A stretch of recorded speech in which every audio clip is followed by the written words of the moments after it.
Hi viewers, welcome to our channel. ప్రస్తుతం మనతో పాటు సీనియర్ జర్నలిస్ట్ దాము బాలా సార్ ఉన్నారు. వారితో మాట్లాడుతాం. నమస్కారం సార్. నమస్తే సార్, జనసేన లీడర్ బొలిశెట్టి శ్రీనివాస్ గారు అల్లు అర్జున్ గారి పైన తీవ్రమైన కామెంట్స్ చేశారు సార్. అసలు ఒక పిల్ల బచ్చా, ఫ్యాన్సే లేరు, ఆయనకు మెగా ఫ్యాన్స్ పవన్ ఫ్యాన్సే ఉన్నారు కానీ ఆయనకంటూ సొంతంగా ఫ్యాన్ ఎవరు లేరు అని చెప్పేసి ఇటువంటి కామెంట్స్ చేశారు సార్. ఆల్రెడీ వీళ్ళ మధ్య ఒక వివాదం నడుస్తుంది. దానికి ఈయన కాస్త ఫ్యూయల్ పోసినట్టుగా పోసాడు సార్. ఇప్పుడు అల్లు అర్జున్ గారు ఫ్యాన్స్ కూడా రెచ్చిపోతున్నారు. అంతకుముందు గతంలో ఈయన పవన్ కళ్యాణ్ గారిని తిట్టిన వీడియోని కూడా షేర్ చేస్తున్నారు సార్. మీరేం చెప్తారు సార్ ఇష్యూ పైన? ఇది రోజుకి పెద్దదవుతుంది. యాక్చువల్గా అల్లు అర్జున్ ఆ మధ్య మాట్లాడుతూ నా ఇష్టం, నేను ఎక్కడికి వెళ్ళాలంటే అక్కడికి వెళ్తాను, నాకు నచ్చిన వాళ్ళు పిలిస్తే వెళ్తాను, ఇట్లాగా మాట్లాడాడు. అంటే నా ఇష్టం, నేను అక్కడికి వెళ్ళాను, మీ దగ్గరికి రావాలనేది రూల్ ఏమన్నా ఉందన్నట్టుగా పరోక్షంగా పవన్ కళ్యాణ్కి ఇచ్చాడు. అట్లాగే అల్లు అర్జున్ మామ కూడా స్మగ్లర్ అనే దానికి నిజ జీవితంలో స్మగ్లర్గా ఉంటే తప్పు కానీ సినిమాలో స్మగ్లర్గా ఉంటే తప్పేంటి అనేది ఆయన కూడా మాట్లాడాడు. అంటే ఓపెన్గా పవన్ కళ్యాణ్ రంగంలో దిగినాడు. పవన్ కళ్యాణ్ కూడా ఓపెన్గానే మాట్లాడినాడు. నిజానికి పవన్ కళ్యాణ్ అక్కడ ఆ సందర్భంలో మాట్లాడాల్సిన అవసరం లేదు. ఆయనకు తెలుసు సినిమాలో స్మగ్లర్గా చేస్తాడు. వాళ్ళ అన్న ఎన్ని సినిమాల్లో స్మగ్లర్గా చేయలేదు, దొంగగా చేయలేదు. పేరే దొంగ ఉంటుంది ఆయన సినిమా, వాళ్ళ అన్నది. కిరాతకుల్లో ఉన్నారు స్మగ్లర్గా, ఇలాగ చాలా సినిమాల్లో ఉన్నాడు. ఈయన నక్సలైట్గా చేశాడు. సో ఇలాగా అనేక సినిమాల్లో హీరోలు దొంగలుగా, స్మగ్లర్లుగా, నెగిటివ్ క్యారెక్టర్లు చేయడం అనేది కామన్. అంత మాత్రాన వాళ్ళు నిజ జీవితంలో అవి అవుతారని కాదు. అలాగే ఒక స్మగ్లింగ్ని ఎలా జరుగుతుంది అనేది చూపించడానికి సుకుమార్ చేసినప్పుడు ఇతను ఒక స్మగ్లర్గా చేశాడు. స్మగ్లర్గా చేశాడు కానీ మిగతా స్మగ్లింగ్ అనేది రాజకీయ నాయకులు, ఎంపీలు వాళ్ళ పాత్ర ఎలా ఉంటుందో అవన్నీ కూడా అతను చూపించాడు. ఇతనికి కింది స్థాయి నుంచి వచ్చిన స్మగ్లర్గా చేశాడు దాంట్లో. సో అది తప్పేం కాదు. ఇవాళ ఇండియన్ అందరూ అదేదంటారు ఉత్తములుగానే హీరోలు చేయాలనే రూల్ లేదు. నిజానికి డిఫరెంట్ క్యారెక్టర్స్ కోరుకుంటారు, అప్పుడే ఛాలెంజింగ్గా ఉంటుంది హీరోలకి. నెగిటివ్ క్యారెక్టర్లోనే మజా ఉంటుంది. మామూలుగా హీరో క్యారెక్టర్ ఏముంది, బోరింగ్గా ఉంటుంది. వాడు మంచివాడుగానే ఉంటాడు. అందులో ఆడియన్స్కి కూడా పెద్ద ఇంట్రెస్ట్ ఉండదు. సర్ప్రైజ్ ఎలిమెంట్ ఏమి ఉండదు కదా హీరోలో. అదే విలన్లో సర్ప్రైజ్ ఎలిమెంట్ ఉంటుంది. నెగిటివ్ క్యారెక్టర్లలో సర్ప్రైజ్ ఎలిమెంట్ ఉంటుంది. సో మల్టిపుల్ లేయర్స్లో యాక్టింగ్ చేయొచ్చు. సో అందువల్ల కోరుకుంటారు. కావాలనే పవన్ కళ్యాణ్ అల్లు అర్జున్ పుష్ప 2 రిలీజ్ ఉంది కాబట్టి దాన్ని దెబ్బతీయడానికి అన్నట్టుగానే ఇచ్చాడు. నిజానికి పవన్ కళ్యాణ్ ఆ స్థాయి డిప్యూటీ సీఎంగా ఉండి ఒక చిన్న విషయాన్ని అతను చేయాల్సిన అవసరం లేదు. అంటే వీళ్ళిద్దరి మధ్య గ్యాప్ అయితే బాగా పెరిగిపోయినట్టుగా మనకు కనబడుతుంది.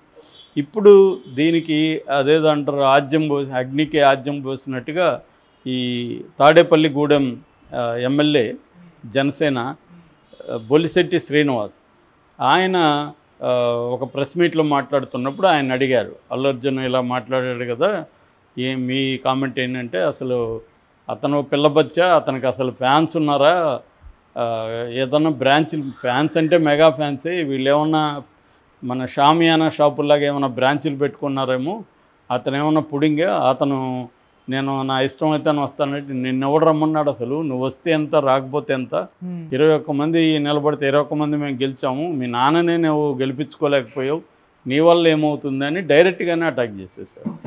సో ఇది ఇప్పుడు పెద్ద ఎత్తున వైరల్ అయిపోతుంది. ఎందుకంటే ఇంత డైరెక్ట్గా అటాక్ చేశాడంటే తనకి క్లియర్గా ఐడియా ఉండాలి. పవన్ కళ్యాణ్ నేను ఇట్లా చేసినా కూడా నన్ను సంతోషిస్తాడు తప్ప, నన్ను అభినందిస్తాడు తప్ప నన్ను ఏం మందలించడనే ధైర్యం లేకపోతే ఆయన చేయడు కదా. అంటే ఆయనకి ఇన్సైడ్ ఇన్ఫర్మేషన్ క్లియర్గా ఉంది అల్లు అర్జున్ మనం అనడం కరెక్ట్ అని.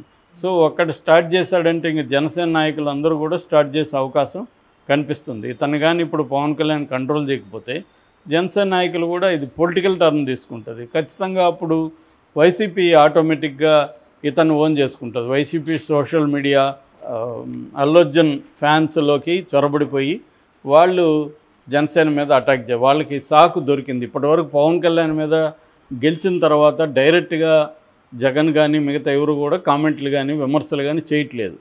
ఇప్పుడు ఇదొక సమయం దొరికింది, వాళ్ళకి సందర్భం దొరికింది. దీని ద్వారా వాళ్ళు దూరిపోయి ఏం చేస్తారంటే అల్లు అర్జున్ ఫ్యాన్స్ అని చెప్పి దీన్ని ఇంకొంత పెద్దది చేస్తారు.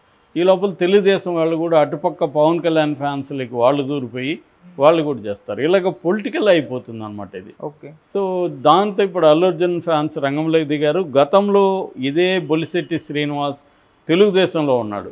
తెలుగుదేశంలో ఉన్నప్పుడు అప్పట్లో పవన్ కళ్యాణ్ చంద్రబాబుని, లోకేష్ని తీవ్ర విమర్శలు చేశాడు. దానికి కౌంటర్గా శ్రీనివాస్ అప్పట్లో మాట్లాడుతూ పవన్ కళ్యాణ్ ప్రజలను, చంద్రబాబుని మోసం చేశాడు, ఆ విషయం మీకు తెలుసు. పవన్ కళ్యాణ్ కానీ మనం గెలిపిస్తే అతను ఆంధ్రప్రదేశ్ ప్రజలకు బట్టలు కూడా లేకుండా చేస్తాడు, కాబట్టి అతను ఓడించండి అని పిలిపిస్తూ మాట్లాడినది ఉంది. దాన్ని ఇప్పుడు వీళ్ళు ఆ వీడియో పట్టుకొని వీళ్ళు విపరీతంగా వైరల్ చేస్తున్నారు. అంటే ఇతను ఒకప్పుడు పవన్ కళ్యాణ్ మీద ఇట్లాంటి కామెంట్లు చేసిన వ్యక్తి ఇప్పుడు అవసరాల కోసం జనసేనలోకి వెళ్ళి ఎమ్మెల్యే అయ్యాడు, అంతేగాని ఇతనికి పవన్ కళ్యాణ్ పట్ల ఏమీ ప్రేమ లేదు అని చెప్పడానికి వీళ్ళు ఇతని మీద మాత్రమే టార్గెట్ చేశారు. పవన్ కళ్యాణ్ మీద కానీ ఇంకో దాని మీద కానీ వీళ్ళు టార్గెట్ చేయట్లా. అంటే ఒక రకంగా ఏంటంటే ఒకసారి వివాదం ఇద్దరి మధ్య వస్తే దాన్ని పొలిటికల్ పార్టీలు ఏం చేస్తాయంటే తమకు అనుకూలంగా ఆ వివాదాన్ని మలుచుకోవడానికి ట్రై చేస్తాయి. ఇప్పుడు ఆంధ్రప్రదేశ్లో ఏ ఇష్యూనైనా పొలిటికల్ పార్టీలు దాన్ని అదేదంటారు చించి చాటంతా చేస్తాయన్నమాట. చిన్న ఇష్యూని కూడా దాని చుట్టూ విపరీతమైన మీడియా ఇద్దరికీ ఉంది. ఎక్కువ తెలుగుదేశానికి ఉందనుకో media, strong media, but social media వాళ్ళకి కూడా ఉంది. సో దీంతో ఇంకా మనలాంటి యూట్యూబ్ ఛానల్స్ బోల్డ్ ఉంటాయి, మనకి వ్యూస్ వస్తుంది అనుకుంటే మనం కూడా ఆ విషయాలు చర్చకి తీసుకొస్తాం. ఇలాగా ఇది పెద్దగా మారిపోతుంది రోజు రోజుకి. సో దీన్ని ఒకవేళ నిజంగా ఇష్యూ లేకపోతే అల్లు అరవింద్ మామూలుగానే చాలా వాటికి ఆయన సమావేశాలు పెట్టి ఎక్స్ప్లెనేషన్ ఇస్తుంటాడు అల్లు అరవింద్. అట్లాంటి అల్లు అరవింద్ కూడా దీని మీద ఎక్కడ ఓపెన్గా మాట్లాడలే. పోనీ నాగబాబు, చిరంజీవి ఒక వీడియో రిలీజ్ చేయొచ్చు, లేదా చిరంజీవి అల్లు అరవింద్ కూర్చొని ఒక వీడియో రిలీజ్ చేయొచ్చు. కానీ వాళ్ళు చేయట్లేదంటే అర్థమేమి? ఖచ్చితంగా అయితే గొడవలు ఉన్నాయి వీళ్ళ మధ్య. ఈ గొడవలు రోజు రోజుకి పెరుగుతున్నాయి. మరి ఇది ఎక్కడికి దారితీస్తుంది అనేది తెలీదు. ఎందుకంటే అల్లు అర్జున్ కూడా పాన్ ఇండియా స్టార్ అయ్యాడు. తనకి ఇప్పుడు ఖచ్చితంగా ఈయన చెప్పినట్టు అల్లు అర్జున్ వాడు పిల్ల బచ్చ అయితే కాదు, తనకి మంచి ఫ్యాన్ ఫాలోయింగ్ ఉంది అల్లు అర్జున్కి. ఎప్పటి నుంచో నార్త్ ఇండియా, కేరళలో అల్లు అర్జున్ ఫ్యాన్స్ చాలా స్ట్రాంగ్గానే ఉన్నారు. దానికి పోటీగా ఇప్పుడు రామ్ చరణ్ని చిరంజీవి జాగ్రత్తగా గ్రూమ్ చేసుకుంటూ వెళ్తున్నాడు. ఒక ప్లాన్ ప్రకారం రామ్ చరణ్ని ప్రమోట్ చేసుకుంటూ, రామ్ చరణ్ మీద ఇన్వెస్ట్ చేస్తూ, ఇప్పుడు RRRకి కూడా పేరుకి దానయ్య ఉండొచ్చు కానీ మొత్తం పెట్టుబడి అంతా చిరంజీవి పెట్టాడనేది ఇండస్ట్రీలో అందరూ చెప్పుకుంటారు. సో దాని ద్వారా అతని ఈవెన్ ఆస్కార్కి కావాల్సిన డబ్బులంతా కూడా చిరంజీవి ప్రొవైడ్ చేశాడు. 50 కోట్లు 80 కోట్లు ఎంతో మొత్తానికి అతనే ప్రమోట్ చేసి ఇతని గ్లోబల్ స్టార్ లాగా తీసుకెళ్ళాలి అనేది చేస్తున్నాడు అని. దానికి పోటీగా ఇప్పుడు అల్లు అర్జున్ కూడా తను ఇండిపెండెంట్గా ఉండాలి ఈ మెగా క్యాంపులో, ఎందుకంటే హీరోలు ఎక్కువైపోయారు, క్రౌడ్ ఎక్కువైపోయారు. ఆ క్రౌడ్లో ఒకటిగా ఉంటే మనకి గుర్తింపు ఉండదు, మనం ఇండిపెండెంట్గా ఉండాలనేది అల్లు అర్జున్ అనుకున్నాడు.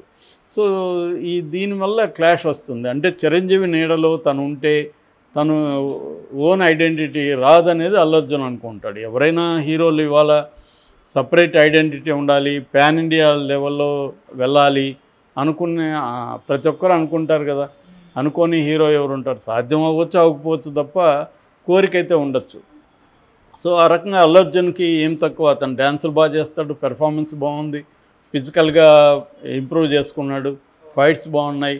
సో అతను మెగా ప్రాజెక్ట్స్ని, పెద్ద ప్రాజెక్ట్స్ని చేయగలడు. వాళ్ళ నాన్న గైడెన్స్ ఉంది. నిజానికి ఇన్ఫ్యాక్ట్ చిరంజీవికి కూడా అల్లు అరవింద్ గైడెన్స్ లేకపోతే చిరంజీవి నిలదొక్కుని ఉండడం కూడా చాలా కష్టమయ్యేది. అల్లు అర్జున్ గైడెన్స్ కానీ, అల్లు అరవింద్ గైడెన్స్ కానీ, అల్లు అరవింద్ వ్యూహాలు వేయడం కానీ ఇవన్నీ చిరంజీవికి చాలా హెల్ప్ అయినాయి. సో ఆ రకంగా చిరంజీవి ఇమేజ్ కూడా వీళ్ళకి కూడా హెల్ప్ అయి ఉండొచ్చు ఖచ్చితంగా. ఇది ఏంటంటే పరస్పరం మ్యూచువల్ ఇది. సో ఇవాళ ఈ క్రైసిస్ వచ్చింది. దీన్ని పొలిటికల్గా తీసుకుపోవడం అనేది మరి శ్రీనివాస్ కావాలనే చేశాడా? ఎందుకంటే అతను ఒరిజినల్గా జనసేన బ్రీడ్ కాదు, అతను తెలుగుదేశం బ్రీడు. సో తను తెలుగుదేశం వాళ్ళకి పవన్ కళ్యాణ్ పట్ల విధి లేదు కాబట్టి వాళ్ళు ఓకే చేస్తున్నారు. కానీ నిజానికి పవన్ కళ్యాణ్ వల్ల ఎప్పటికైనా లోకేష్కి ఇబ్బంది అనేది తెలుగుదేశంలో ఉండే వాళ్ళకి అందరికీ మనసులో ఉంటుంది. ఆ రకంగా కూడా ఇలాంటి దాన్ని వాళ్ళు పవన్ కళ్యాణ్ని ఇబ్బంది పెట్టడానికి కూడా చేయొచ్చు. మరి అది పవన్ కళ్యాణ్ అది గుర్తిస్తున్నాడా లేదు, పవన్ కళ్యాణ్ అల్లు అర్జున్తో